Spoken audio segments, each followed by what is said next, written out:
Before I get into the message, I would like to address a recent reference to Andhra Krista కీర్తనలో చాలామంది బాధపడ్డారు, చాలామంది దుఃఖపడ్డారన్న మాట తెలిసినప్పుడు ఎంతో వేదన కలిగింది. ముఖ్యంగా మన వర్షిప్ కాన్ఫరెన్స్లో డే 1 దేవుని భయం గురించి మాట్లాడుతూ దేవుణ్ణి స్తుతించాలి, ప్రతి ఒక్కరు దేవుణ్ణి కీర్తించాలి, దేవునికి ఇవ్వాల్సిన స్తుతి ఇవ్వలేదు అన్న కాంటెక్స్ట్లో మాట్లాడుతూ మనం అడ్రస్ చేస్తూ వచ్చాము. ఈరోజు దేవుణ్ణి స్తుతించమంటే ఏదో ఒక రీతిగా సాకులు చెప్తూ ఉంటారు. అది అట్లా అంటారు, ఇది ఇట్లా అంటారు, కొత్త పాట పాడితే సినిమా పాట అంటారు, ఆ పాట అంటారు, ఈ పాట అంటారని మాట్లాడుతూ with a high respect, by no means we have any disrespect, but with high reference and cross రెఫరెన్స్గా ఆంధ్ర క్రైస్త కీర్తన గురించి మాట్లాడుతూ ఒకప్పుడు లేని బాధ ఈరోజు ఉంది అన్న మాట వాడటం జరిగింది. అదే సమయంలో ఎంతోమందికి మిస్అండర్స్టాండ్ అవుతానికి కారణం ఏంటంటే, అది మిస్ప్రిసీవ్ అవుతానికి కారణం ఏంటంటే, దాంట్లో కాంటెక్స్ట్ని జస్ట్ మధ్యలో తలతోక లేకుండా మధ్యలో కట్ చేసిన దానికి అది ఎంతోమందికి అర్థం కాక వారి భావాల్లో దెబ్బతూరటం జరిగింది. మన చెప్పను ఉద్దేశించింది ఏ రీతిగానే దేవుణ్ణి స్తుతించండి అయ్యా, irrespective of blaming and criticising. కానీ ఎంతోమందికి అది ఎలా వెళ్ళిందంటే, రాజ్ ప్రకాష్ పాల్ ఆంధ్ర క్రైస్త కీర్తనలంతా సినిమా పాటలు అన్నాడు అని తప్పుడు అర్థం తెలియంది. దాన్ని బట్టి నేను ఎంతగానో దుఃఖిస్తున్నాను. అండ్ ముఖ్యంగా సేవకులకి, సంఘాలకి తెలియజేయాలని ఆశపడుతున్నాను. వీ లవ్ ఆంధ్ర క్రైస్త కీర్తనలు. పుట్టకతో ఆంధ్ర క్రైస్త కీర్తనలు వింటూ పెరిగిన వారిమే, అండ్ ఎన్నో చక్కని ఆంధ్ర క్రైస్త కీర్తనలు పాడుతూ వచ్చిన వారిమే. అందులో అనేక శాతం వాటిని రీప్రొడ్యూస్ చేసి ఈ న్యూ జనరేషన్కి అందించిన వారిమే. ఇన్ఫ్యాక్ట్ లాక్డౌన్లో అధిక శాతం ఆంధ్ర క్రైస్త కీర్తనలు పాడిన వారిమే. సో ఆంధ్ర క్రైస్త కీర్తనలు ఎప్పుడు మనం పాడుతూనే ఉంటాం. ఇన్ఫ్యాక్ట్ 740 అప్రాక్సిమేట్లీ 740 ఆంధ్ర క్రైస్త కీర్తనలు ఎంతో సారవంతమైనవి. బికాజ్ ఆంధ్ర క్రైస్త కీర్తనలో ఒకప్పుడు నువ్వు చెప్పాలంటే ప్రతి ఒక్కరి చేతుల్లో బైబిల్తో పాటు ఆంధ్ర క్రైస్త కీర్తనల పుస్తకం ఉంటుంది. సో ఆ రీతిగా ఆంధ్ర క్రైస్త కీర్తనలు ప్రతి ఒక్కరి జీవితంలో ప్రభావితం చేసింది ఒక కీర్తనల పుస్తకంగా. అది కేవలం పాటలు మాత్రం కాదు, మనుషులు వారి జీవితంలో వెళ్ళిన పోరాటంలో, పరిస్థితుల్లో రాసిన పాటలు మాత్రమే కాదు, it also has a very sound doctrine. ఈ సృష్టి ప్రారంభం నుండి, నరజాతి విమోచన దగ్గర నుండి, క్రీస్తు చేసిన శిలువల కార్యం దగ్గర నుండి, ఆయన పునరుద్ధానం నుండి, ఆయన రాబోయే వార్త దగ్గర నుండి, ఇంకా it speaks about the entire the structure. And అది ఎంతో ఘనమైంది అనేది we always strongly believe and we like to emphasize. And ముఖ్యంగా ఈ మాటల్లో ఎవరికన్నా ఇబ్బంది కలిగి ఉంచంటే మనఃపూర్వకంగా క్షమాపణ వేడుకుంటున్నామండి. కానీ ఒకటే తెలియజేస్తున్నాను, క్రీస్తు శరీరంలో భాగమై ఉన్నాము. ప్రతి ఒక్కరిలో ఏదో ఒక లోపాలు కనబడచ్చు, కానీ చివరికి క్రీస్తు నామం మహింపరచబడాలన్న ఆశ. ఆమేన్. ఎక్కడ ఆంధ్ర క్రైస్త కీర్తనలు అనేటప్పుడు నన్ను ప్రభావితం చేసిన పాటలు చాలా ఉంటాయి. అందులో one of my all time favourite, నా పర్సనల్ ఫేవరెట్ ఆంధ్ర క్రైస్త కీర్తనలు ఏంటంటే సిలువేనా శరణాయనురా. ఎంతమందికి ఆ పాట తెలుసు? ఇప్పుడుగా we have sang many times. తెలియని వాళ్ళు ఇంతమంది ఉన్నారా? Will sing that line. సిలువను జూచు కొలది శిల సమానమైన మనసు, సిలువను చూచు కొలది శిల సమానమైన మనసు, నలిగి కరిగి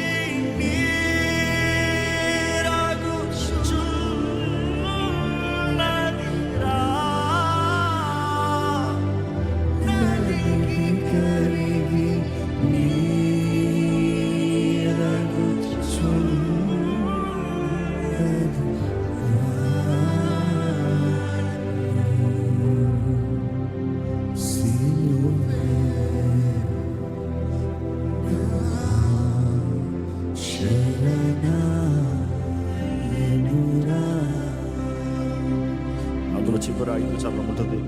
శరణు యేసు శరణు శరణు శరణు శరణు నా ప్రభువా, శరణు యేసు శరణు శరణు శరణు శరణు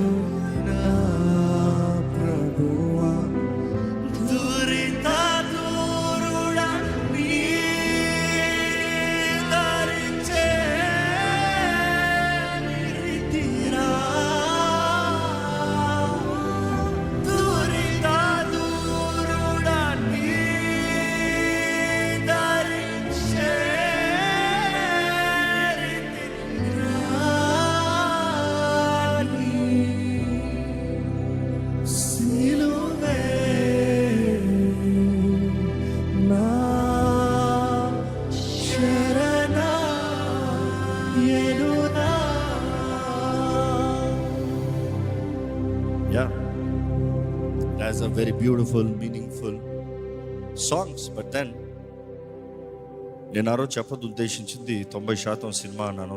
that's actually the wrong cutting, I would say selective cutting. Cinema as well as raga, Andhra Pradesh కీర్తనల పుస్తకం తెలిస్తే ప్రతిదీ రాగా పేరు రాసి ఉంటుంది. ఈ పలానా రాగాలో రాయాలి, పాడాలి అని. రాగాలు వెళ్ళినప్పుడు శృతిని కలిపి రాస్తారు రాగా. సో సౌత్ ఇండియన్ ట్రెడిషన్ గురించి మాట్లాడుతూ ఆ రోజు సౌత్ ఇండియన్ కల్చర్ తగినట్టుగా కల్చరల్ మ్యూజిక్తో పాటు ఇట్ ఈస్ ఎక్విప్డ్ అన్న మాట చెప్పదలుచున్నాను. But then it has been misfired. But again I would say music is universal. Nobody can say music ఇట్లే ఉండాలి, ఇదే ఉండాలి, because there are different genres of music. కానీ అదే సమయంలో ఆ రోజు నేను మెన్షన్ చేసింది సౌత్ ఇండియన్ మ్యూజిక్ అంటూ రాగాస్ గురించి మాట్లాడుతూ వచ్చాను. రాగాస్ అన్నప్పుడు వాస్తవం చెప్పాలంటే 38,232 రాగాస్ ఉంటాయి, అన్కంప్లీట్, అన్ఫినిష్డ్. కానీ సంపూర్ణ చూసినప్పుడు, సంపూర్ణ రాగాస్ చూసినప్పుడు 72 రాగాస్ ఉంటాయి. సంపూర్ణ రాగాస్ అన్నప్పుడు ఆరోహ అవరోహ అని ఉంటుంది. ఆరోహ అన్నప్పుడు ఈ నోట్స్తో వెళ్ళాలి, ఈ నోట్స్తో దిగాలి, అవరోహ దిగాలి. సో ఆ 72 రాగాస్ చేసినప్పుడు 72 రాగాస్ 72. ఈరోజు కర్ణాటక మ్యూజిక్ ఎవరైనా నేర్చుకుంటానికి వెళ్తే ఏం నేర్పిస్తారో మీకు తెలుసు, అది స్టేట్మెంట్స్లో మాట్లాడితే బాగోదు. సో దాంతో ఫిక్స్ అయి ఉంటుంది. సో దానిని ఆ భావంతో, because when they had to right a song, ఆ రోజు రాగాస్ తీసుకుని ఆ రాగాస్ని ఆధారం చేసి ఆ రాగాస్కి చక్కని doctrine, words, meaning, emotions they have submitted. కానీ అది ఎంతోమందికి నేను ఉద్దేశించినది మిస్ఫైర్ అయింది. దాన్ని బట్టి మరలా బాధపడుతున్నాను తెలియజేస్తున్నాను. And I truly apologise for hurting anybody's feeling. We are all ministering one body, one Christ, one gospel. క్రీస్తు మనల్ని ప్రేమించి మన కొరకు ఈ లోకంలోకి వచ్చి తన ప్రాణాన్ని మన కొరకు అప్పచెప్పి మనల్ని విమోచించి ఆయన సొత్తుగా చేసుకుని ఆయన పునరుద్ధానుడై తిరిగి లేచి మరలా త్వరగా సిద్ధపడిన సంఘం కొరకు ఉద్దేశించున్నాడు. అదే బోధిస్తున్నాము. ఈరోజు మన ఆశ సిద్ధపడే సంఘంగా ఉండటం కొరకే. God bless you all for your understanding.